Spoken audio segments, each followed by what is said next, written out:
ఒక స్పీకర్ స్థానంలో ఈరోజు అయ్యన్న పాత్రుడు లాంటి వ్యక్తి కూర్చోవటం అనేది నిజంగా కూడా అసెంబ్లీకి అవమానం, స్పీకర్ చైర్కి అవమానం. ఎందుకంటే అక్కడ ఉన్నటువంటి మనిషికి నోరు తెరిస్తే ఒక మంచి మాటలు రావాలి, ఏదైతే సభను ఉందాతనంగా నడిపించేది ఉండాలి.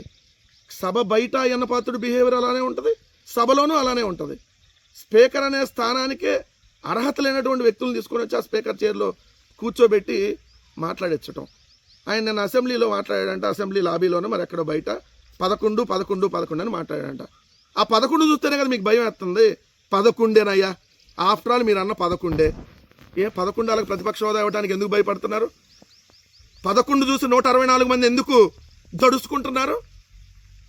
11 మందిలో ఏదైతే 11 మందికి ప్రతిపక్ష హోదా స్థానం ఇస్తే ఆ ఒక్క జగన్మోహన్ రెడ్డి గారు మిమ్మల్ని అడిగేటటువంటి ప్రశ్నలకి మీ దగ్గర సమాధానాలు లేదు కాబట్టే కదా ప్రతిపక్ష హోదా మైక్ ఇవ్వడానికి మీరు భయపడుతుంది. 164 మంది భయపడకపోతే ఒక్క ప్రతిపక్ష నాయకుడికి ఇచ్చే మైకు ఇవ్వండి. జగన్ గారు ప్రతిపక్ష నాయకుడు హోదా ఇచ్చే అన్ని ప్రివిలేజ్ అడగట్లా, మైక్ ఇమ్మని అడుగుతా ఉన్నారు. దాన్ని నిన్న 11వ తారీఖు 11 మంది వచ్చారు, 11 మంది 11 గంటలకు వచ్చారు, 10 గంటలకు నేను జరిగింది, 11 నిమిషాల నుండి వెళ్ళిపోయారు. ఇవన్నీ ఇదేంటి? మీరు ఆఫ్టర్ ఆల్ పులివెందుల ఎమ్మెల్యే అంటున్నారు కదా, మరి ఆఫ్టర్ ఆల్ పులివెందుల ఎమ్మెల్యేకి ప్రతిపక్ష నాయకుడికి ఇచ్చే మైక్ ఇవ్వండి, ఏంటో చూపిస్తాడు. మీరు శాతగాంతనాన్ని పక్కనాల మీదకి కప్పించుకోవడానికి 11 ఇదే వైకాపా లెక్క, సభలో ఉన్న కొద్ది నిమిషాలు రచ్చ, ఈనాడులో అదే హెడ్డింగ్.